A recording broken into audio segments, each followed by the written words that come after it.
You know that feeling, right? That super frustrating moment when you forget something you know you knew just a second ago? But have you ever really stopped to think about why it happens so easily? Well, let's dive into that. Okay, so picture this. You get it from your desk, or maybe the couch. You're on a mission. You know exactly what you need to do, and you walk purposefully into another room.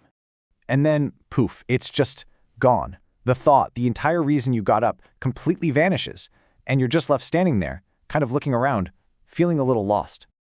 Oh, it is so frustrating, isn't it? For that split second, you kind of question your own sanity. And that little panic button in your head goes off, is my brain broken?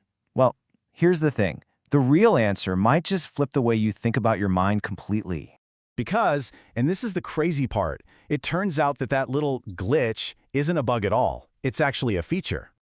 So get this, forgetting isn't your brain failing you. Nope, it's your brain filtering. Think about it. Every single second, your brain is just bombarded with information. Sights, sounds, thoughts. It's a flood. It can't possibly keep everything. It has to choose what to hold on to. So, okay, how does that filter actually work? Let's, peek under the hood and see why some memories stick around and others, well, they just fade away. It's actually a really cool and surprisingly simple idea. Think of your memories like little paths in a dense forest. The more you use a memory, the more you walk down that path, right? So the path gets wider, clearer, and super easy to find. But what happens if you stop using a path? It gets overgrown, weeds pop up, and pretty soon, it's hard to even tell it was ever there. That's exactly what's happening with the connections between your brain cells. Yeah, scientists have a name for this, of course. They call it forgetting by decay.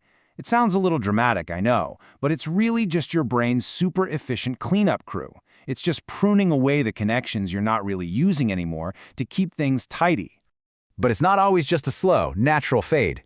There are some real active enemies out there trying to mess with your memory. First up, distractions.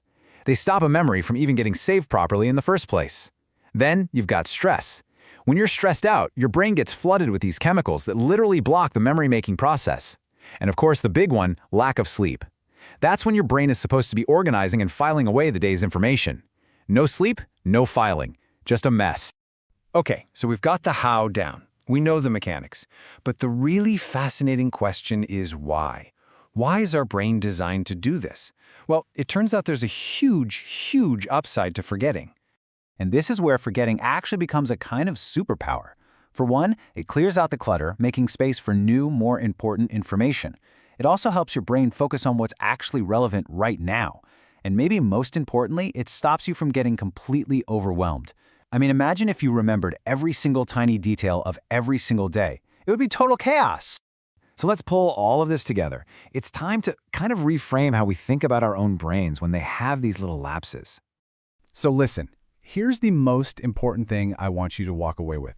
The next time you walk into a room and your mind goes blank, please don't think, oh no, my brain is broken. Instead, try thinking this. My brain is just being really efficient. It's not broken. It's actually doing its job perfectly.